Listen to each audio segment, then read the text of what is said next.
All right, so it's 5:20 p.m. and I'm basically getting off of work, uh, whatever I did today. So this is my first day of omad, basically. Because yesterday was technically, I guess you could call it omad, but I was just breaking a fast with the 1100 calories. And yeah, you know, I survived the first day. So the first day it felt really rough because I was only working off of those 1100 calories. So it wasn't that it was rough 100%, but well, it was rough obviously, but the thing about it that I found is that it was basically livable or survivable up until like 12 p.m. because it's 5:20 right now. So about hours ago, I just felt super weak and I felt like I couldn't do anything. Like I was just like pushing myself barely like a zombie. And then suddenly, maybe an hour ago, like I got my energy back, and I don't know what it was. Maybe it's because like I'm sitting down and I'm not physically demanding myself to move. And also the other thing too is I went to the gym for about 2 hours yesterday, and I did pretty crazy workouts. So I thought the rest would be enough, but I think my body's craving protein because it wants to repair itself. Because I did quite a bit of lifting. So yeah. Anyway, let's go ahead and make that food. If this goes out, apologize because I don't think I cleaned out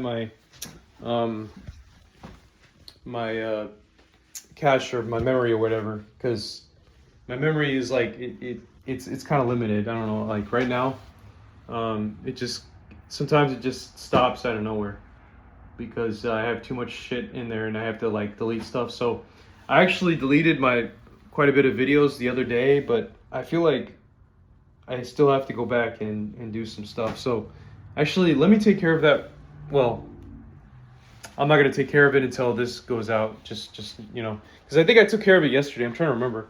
There was quite a bit of video stuff, like for the breaking the 3-day fast the other day. So I think I deleted that because I always delete it off my phone after it gets uploaded to YouTube. There's no sense in keeping it because it's just extra space. But anyway, let's go ahead and go downstairs. Looking forward to breaking this because I still feel kind of weak, but I kind of got some more energy. Also, I'm gonna check my ketones. Probably check my ketones before I start, and I'm gonna do basically like a nude weigh-in. Basically, I may not show it on the camera just to do it. I mean, I may not say what it is, although I guess I should just real quick, not without showing, because this is not an official like, oh, we're breaking a fast kind of thing. Like, oh, we're breaking, it's just the first day of omad basically. So I didn't eat anything at all. The last time I ate was literally 1100 calories. That was the last thing I ate. Literally. And so, it was a successful omad day. So yeah.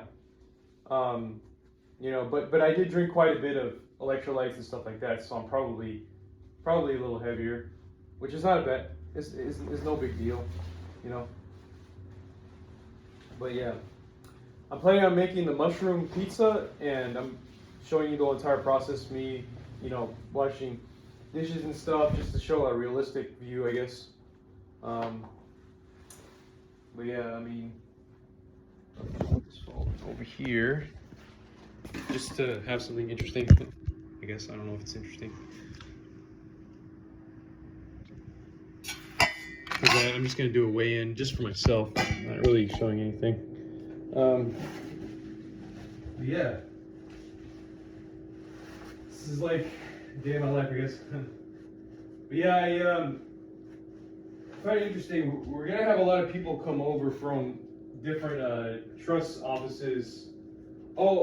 Starting next week. And I guess he wants me to do a presentation. But I don't have to do anything formal like that. I just have to show what we do. So it's like not the biggest deal in the world, but still, like, it's kind of annoying because it's like, fuck, man, So I'm just gonna say what my weigh-in is. If it says 155, I'll just say 155. But 152.6. And you know what? Might as well show it off because it is a weight loss. All right, I'm gonna show it off. Okay, let's see. Let me just show it off real quick. And then I'm gonna get back into my clothes. I just wanted to do a naked weigh-in. All right. 152.6. All right. Some weight loss there. Okay, good. Okay. Um so yeah, I mean, it's weird. It's weight loss cuz like I literally I've been doing a lot of water, so drinking a lot of water. So, but I have been feeling the effects of like the cut. Like it really does feel like that weakness that I undergo when I have a cut. But yeah, the oh, that's right. I was gonna check my ketones as well. So I'm gonna get back into my clothes. I know it was just a weird shot right there, but yeah. It's like I know now. I kind of more familiar with what it feels like to be on a cut versus not, and that it could like it's weird. I think a lot of it has to do with whether your body registers whatever as one meal or two meals, and then I mean that's kind of like a new theory I came up with, but in terms of insulin and all that, and because my ketones earlier were actually quite high for being just a random time, they were 1.4 a few hours ago. I checked it and I didn't report it, so I'm just gonna check it again. And you'll see. So yeah, it's kind of interesting how this works. If I keep this up for a month, I might be able to get to my goal of. Well, I said 10%, but I think I would like to see like 8.7% or something like that body fat. But yeah, there's also something else I would like to discuss because. You know how I put a lot of pressure on myself to do overtime, right? It definitely is not sustainable, but that's not why I want to talk about it, but it is related. So stay tuned for that, but let me check my ketones real quick. And there's a bit of a mess right now. It's not that bad, but I have to spend some time cleaning, so yeah, you're just going to see that a little bit. But yeah, 152.6, that's not bad. So, peeing out the fat, right? So I'm probably down to 12.8% body fat again, maybe. But or maybe 12.6 or something. Okay, so let me just check my ketones real quick. But those numbers don't really matter so much because what matters more than anything is that you're in the direction of cutting. Because, well, at least for me, because the cut is what matters most for me right now to get to where I want to be. So I've said that many times. But yeah, let's check this out. Well, it's already been 8 minutes. Okay, so now it's gonna show that ouch, I always hurt myself. Okay, so we're getting that done. Okay. It's good.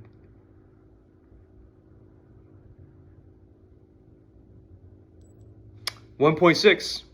See, this is what I wanted. I wanted to break the fast and then make sure that my ketones remain high. That's relatively high. Because remember what happened when I did the 7-day fast? Like, I hesitate to recall, but I recall that for some reason, I'm not quite 100% sure, but when I broke it with the high protein, I think my ketones just went down. And I mean, part of it is the fact that I'm consuming fat, like whatever I had. But if you saw that there, that means that all that dietary fat is gone.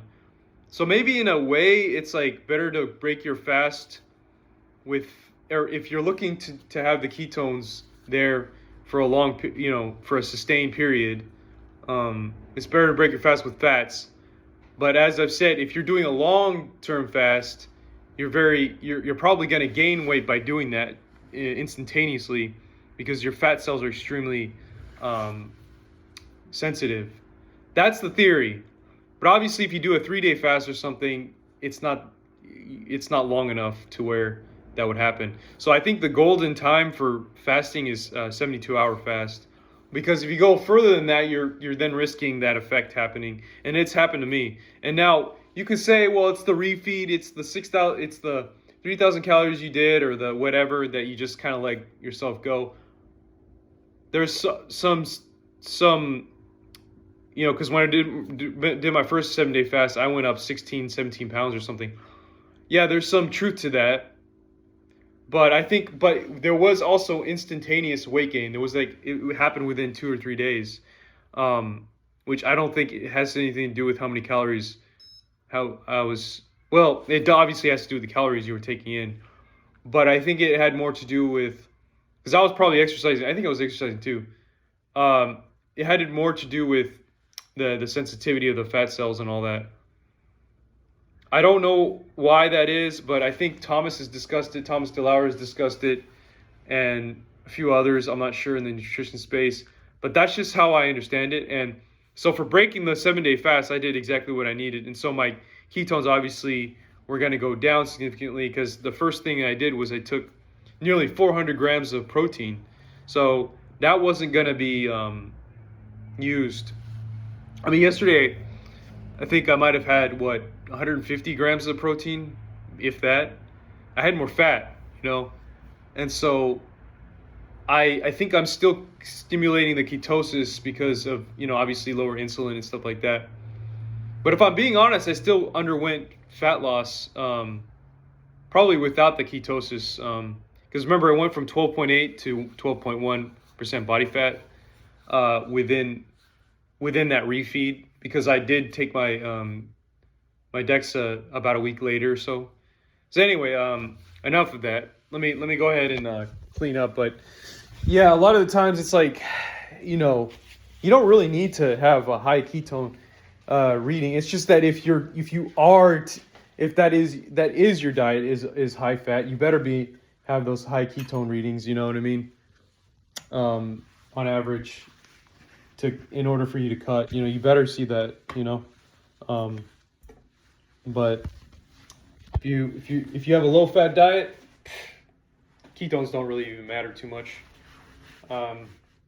But they always matter to me, regardless, because it's just such a great thing to experience, to have the ketones. But anyway, I have to do some dishes so I can make my food. So let's see here.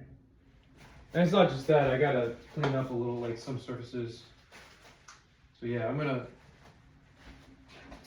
warm the bake to 422. But yeah, as I was talking about, I was saying that the whole overtime thing that I've been doing is unsustainable. And so one of the things that corroborates my experience is that somebody else in the company reached out to me personally saying, because she feels like she's connected with me, which I understand. I'm gonna be friendly with you. I'm not gonna. I don't have any reason not to be. I really want to. I'm not trying to backstab anybody or anything like that. So obviously, and I'm not gonna mention who this person is. I'm just saying that the fact that they could trust me is great, right? And so she was talking to me about how they put her on a performance improvement plan, and I thought to myself, what? No way! I mean, they never did that to me, even if I did pretty bad. And so I just thought to myself, this is crazy. Like, they're really pulling triggers, like that. No wonder why I was like, dude, I got to really get my numbers up, because the tone of the email where the guy was just not having it with me, I was like, oh no, this needs to be done. So I'm glad I've been putting in overtime, because that means that it could have gotten to that level in the last 2 months if I didn't get those numbers up, because I did get it up quite a bit. I went from 78 trusses to now about 300. So he didn't send me a report, but the last one said 250, and I just make sure that I remember I've been doing so much, even more than that, when he showed me, and that was a little biased towards a time that I wasn't doing so much. So it's 300. So I significantly improved. And but that's because I've been busting my butt to, I've been going overtime. I've been going to the office just physically so I can psychologically get myself to see it as more of a sense of urgency for for work versus some other things like my body, because there's also a sense of urgency with that. When I saw the 13.3%, the increase in body fat, there's always going to be a sense of urgency depending upon what happens. Like especially if like, you know, you literally go to the emergency room, right? You have a sense of urgency for your health there. I mean, most likely, but you know what I mean. So like, So for me, I am so used to like responding to senses of urgency that like that was something that I was like, dude, you gotta get this shit done, man. You know, there was no exceptions, right? So I basically told her, I said, you know what? Because with her, I'm not gonna say who it is, like I said, but her kind of job is kind of like not as defined as it is for me, because I've made it like to where the duties that I'm doing is just very well defined. It's like, okay, you got your PE, you could seal these things. It's like there's no doubt that you can do that. You know, you just keep doing it, and we don't get pushback for it. So we don't say like, oh, you did this wrong or you did that wrong, so you have to redo this, blah blah blah. So our productivity is not based off of like getting like old drawings back or whatever. If there was an issue, they would basically retransmit it, and it wouldn't necessarily be on us to figure that out. So when it gets it would get transmitted in a different type of job. So then that would add on to our productivity. You know, it's a really weird thing because it's like a corporate thing. So, you know, people sometimes it looks like we're doing a lot of shit, but in reality, it's just like our customers have to, you know, deal with it, and so they basically they might like send in the same drawing set, but in reality, it's to us, it looks like a completely different set of drawings, you know, something to look at, because we're not the customers, so we have to look at it like as if it's completely new work, you know. And I think we get paid. We bill them for that, so, you know, because they don't have a seal, so our seal is very valuable, you know. So anyway, yeah. Thought that was interesting, but basically I'm not alone when it comes to this issue where people are not being, like, they're putting pressure on us to be more productive. I'm not alone. And you know, in a weird way, it's kind of like reassuring, because I'm like, you know, I've been busting my ass just to, you know, well, it doesn't look like it, but like spending more time basically to try to get it done. So, and you know, I'm very fortunate. I have a friend who's well, he claims that I'm helping him with weight losses, and he broke out of a plateau because he and I are talking about this stuff every day. I think it's mostly him. His name is Mark, but anyway, different Mark, not Mark's Epic Weight Loss. This guy is 64 and he's retired, and I often talk about the different issues I had, and he just knows the answer. He's just like, well, you're gonna be okay, you know, this. So now that he and I are like talking about it, like whenever we're talking about it, it always makes me like realize, like, allows me to see the corporate bullshit for what it is. And because I'm here confused as hell, like you know, I have like 7 years of experience, but only 3 years of experience at this company and dealing with the corporate bullshit. So I don't really know necessarily what's going on. Like, I don't know how to respond, or I don't know, and stuff like that. And then he knows exactly. He's just like, damn, this is what happened to us, and he just kind of starts laughing, like, this is. It's like for him, it's very simple. It's like, do this, do that, do this, do that, and it's like I have no idea how to approach certain things. So you know, it's good that he's like my mentor for that. But at the same time, he looks at me as a mentor for fitness, which I never really cared to do for a while. Like, I just slipped into this, I guess. But it's just because we look at videos and stuff, and he's just like interpreting, like, I'm like, well, this makes sense to me, like what Thomas DeLauer is saying, what Eric Berg is saying, and all these other guys. I'm like, this is the way I look at it. And to him, he's like, yeah, you're right. And then he ends up losing weight, I end up losing weight, and we kind of just, it's like this whole thing, this buddy system. Like, we both keep ourselves accountable, and we figure out what's going on and with that stuff. And he, they in his circle they call me a sponsor. It's just kind of funny, but it's interesting because everything goes back to my dad. My dad is the first one that got into all this, like the yerba mate and stuff like that. I mean, he wasn't keto, but it's like he had to. I think something happened where it's like he was doing all this like nutrition stuff before anyone that I know, and he looked like a freak. And I was like, why is this guy like so? Why is he like? Why is my dad so like? Such a freak about fitness and all this stuff, and like why is he like what? Why does it matter if we're having this chicken thing or whatever, and we're not going to McDonald's, and why doesn't he drink alcohol and so and stuff like that? So everything kind of goes back to that, and it's and I kind of used a few things that he recommended in his own practices, like the hemp, like the muffin in a mug, right? I ended up using the hemp the flaxseed just for general use without the muffin in a mug, and that ended up helping me tremendously to lose weight.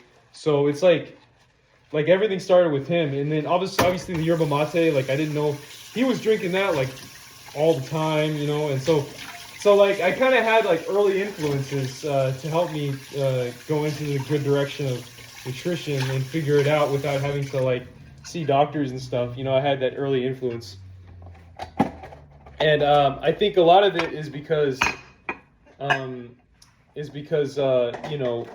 he would go to these. It's because of his travels essentially, because different cultures, when you're exposed to different cultures, they tend to be more nutritional than the U.S. They're just more nutrition oriented, and so it's part of a multicultural thing. So for him, I think that's what it was, and it was like, and so for me to be exposed to that was basically priceless if you think about it, because like, I mean, it kind of spilled over to feeling better about my job and getting lean and being a leader with this stuff and having some guy straight up just helping me out with the other stuff. So it's like, and he's gonna visit me, Mark. He's 64 years old. The guy acts like he's like 25, He acts very young for his age, and it's hilarious. And now he's starting to look really young, for his age, even though he's bald. He's a bald man, But anyway. But yeah, he's gonna come visit, and then but yeah, everything started with my dad, because essentially he was into traveling, and well, when you're exposed to different cultures, you kind of pick up on these things, In fact, like what I got from Mark's Epic Weight Loss, like the Maranya, that's all South American stuff, and the Ecuador, so just different cultures value that stuff, So it's kind of great to see that. And what's interesting is that like everybody seemed like super healthy and fit when I was going to Berkeley, and it didn't make sense to me. I was like, what the heck? A lot of them came from like Greece. They came from different in Europe and stuff. And when I went to Europe, it was a completely different experience from what I was used to seeing. So it's like the different cultures. I think that's the key to nutrition. Being exposed to all that. And even like Stephen Gundry will say, when I go to Europe, blah, blah, blah. When I go to Europe, this. When I go to Europe, that. And yeah, I think that's part of the key. But like, if it wasn't for my dad influence and being influenced by other countries in Europe and stuff like that, I think what would happen is, I think at this point, dude, I would definitely be 50 pounds, like 80 pounds heavier than I am right now, and I would have like just basic things that I do after work, and then just out of nowhere I'd have like a health scare, and I wouldn't know what to do, and I might even die early. You know what I mean? So if I didn't have those influences, I mean, I have him to thank, basically, my dad to thank for all that. If you think about it. Because that does align with good general health, and Actually, you know what's interesting is that a lot of the things wouldn't be like. It's really hard to say because being raised by other people, right? I might have been making, I don't know, I might be making $500,000 or something because I was mostly led towards what I wanted to do. It wasn't about how much I was going to make. Because structural engineering doesn't make a lot for the effort that you put in, but it was something my grandpa did, and I saw the passion. And I really loved it. So I just wanted to consider. I just wanted to keep going and not stop. But so that was along my dad's bloodline. So imagine. He was all about being creative, like, you have this, go, that kind of thing, like, just think on your feet kind of person, So, like, you better be smart here kind of thing, like, but for example, like, I think that, so from that point of view, yeah, I mean, it's great, but obviously there's a lot of flaws too, because without, obviously there's a funny like a chicken or the egg argument kind of thing. I don't know if you want to think of it that way, but this whole idea that health is wealth, but then wealth is health, sort of. And what I mean by that is, if you say health is wealth, then of course it's all, it's like you should focus on your health, right? If you're concerned about all that, right? But at the same time, if you basically, if you're broke and you got nothing and you need to fucking make money because you need to increase your net worth, it's like your health is almost not even, in a way, I hate to say it, but your health is, in a way, and from that point of view, can be considered worthless, because unfortunately, I know it's weird to say that, but that's because if you don't have your money up initially, then like, what are you? Like, what are you supposed to do, right? Your everything else, your environment, you can't do anything. It's like, so you need to focus on, like, at least getting a baseline to get yourself situated, and that's the whole idea, is like, how do you work out the economics, right? You got to work out the economics first, and then you could do health shit. Be a fat fuck. Do whatever you got to do. You got to do that economics is more important than anything. Your personal economics. So it's like, once you get that right, okay, then health becomes wealth. You get what I'm saying? So it's like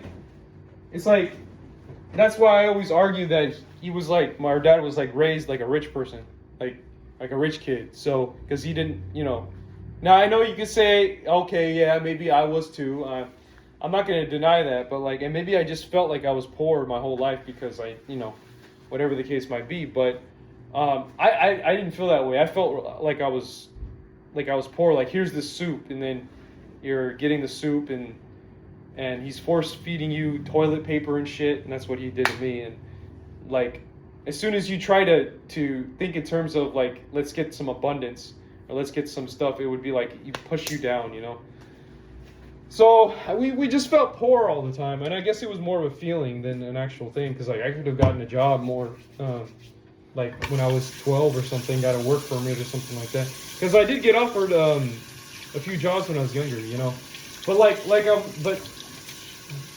but let's not harp on that. I'm just saying that economics is the first thing you got to do, and if you have to become a fat fuck to do that, that's what you got to do, and then you could focus on your health, Then you could say health is wealth. It's like, if you just say health is wealth out of nowhere, then you could be deceiving yourself.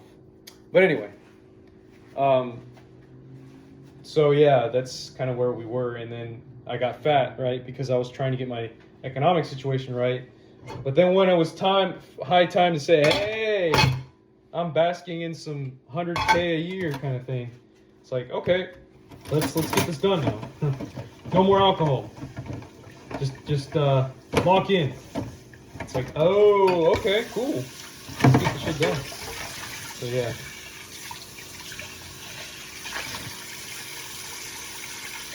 But I mean, I guess I understand because my dad, I think he had the feeling of abundance early on because he just wanted like, you know, I don't know. I just didn't feel that abundant before. I don't know. I guess I don't know. Maybe it's like maybe, you know, maybe we did have more than we thought. You know, but I didn't feel it at least.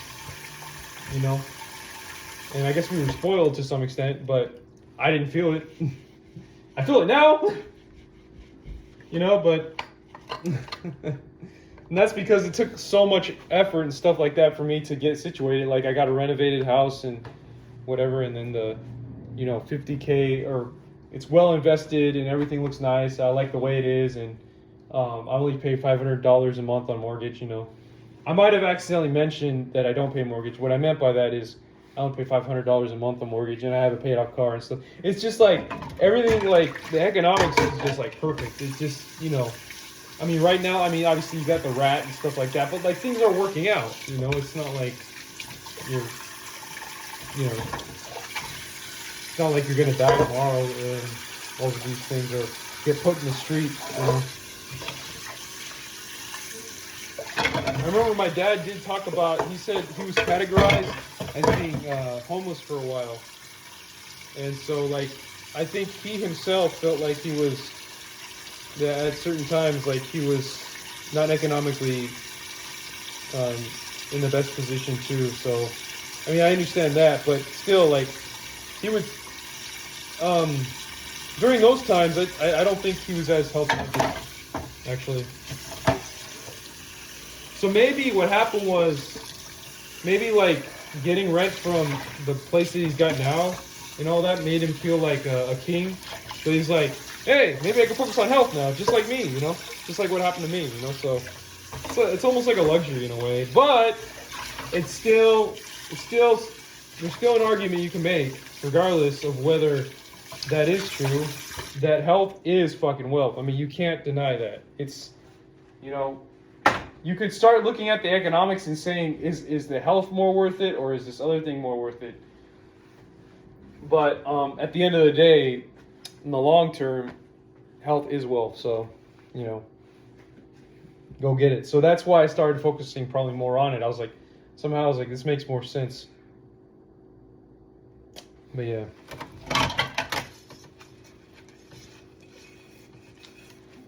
I keep talking and stuff because like right now my mind is going crazy, but my body wants to stay still and not do as much because of the fast, or because of the omad, and I haven't eaten. It's been 24 hours, yeah. So it's about time that I break it. Break the so-called fast. But I gotta measure everything. Everything has to be measured again, just like yesterday. But obviously, well, yeah, everything has, well, I mean, you can sort of guess. I wouldn't say guess, but yeah. I'm gonna use my computer again.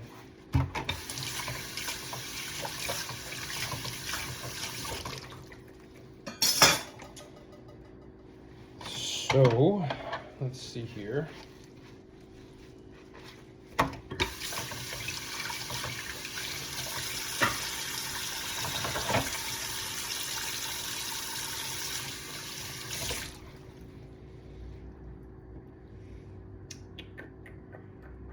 What am I looking for?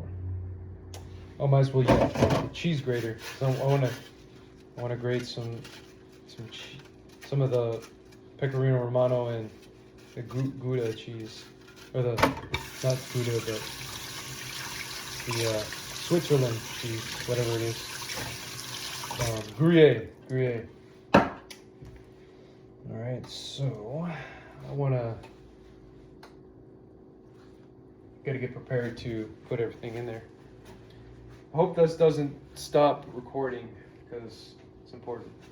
So I'm only gonna bake one of those things, mushroom pizzas, like one piece, because I got a smorgasbord of other things that I want to bake or together.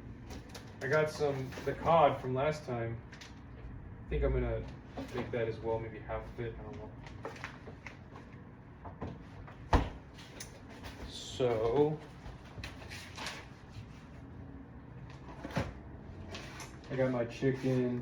I got chicken last night, so I'm gonna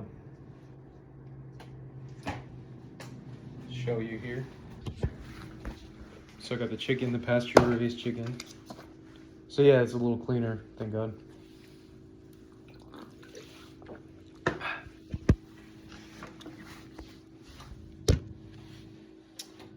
So, and then my cheese that I want to use. So everything, it's just like a pain in the ass to measure out, but I just, you know, it's just what you got to do if you want to, you know, just make it work. So, oh, and then I can't forget the salad and some ground beef. So I'm definitely gonna, this time I'm gonna put some goat cheese in because I'm running out of the other stuff. But it's okay, because barely adds more calories. So. Let me see here.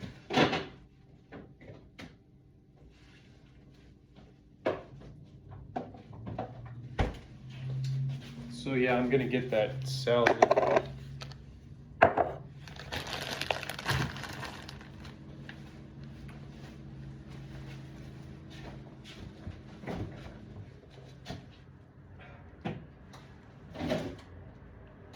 Of course, I'm gonna make some eggs.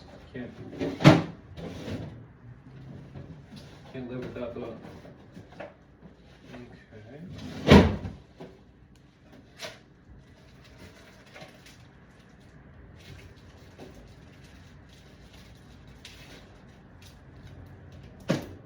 Onions, and then I'm gonna put like a teaspoon of the coconut oil.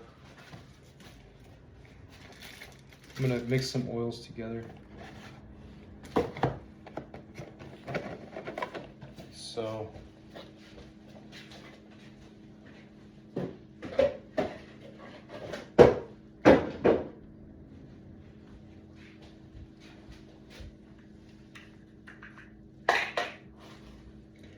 In some ways I don't really need to measure, but because like I could do it afterwards in a way, after I cook everything, because I know it won't be more than 1,500 calories. And most likely it will be closer to 1,300 based off of what I'm making. I just know. Oh shit.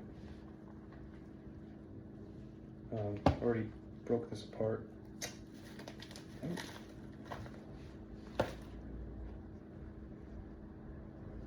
Wasn't trying to do that, but it's okay. I broke this apart by mistake. So the first thing they recommend is to heat that up. Rub olive oil with it, but I don't think I'm gonna do that. I'm just gonna heat it up. You know what? Just a little bit of olive oil, maybe half a teaspoon.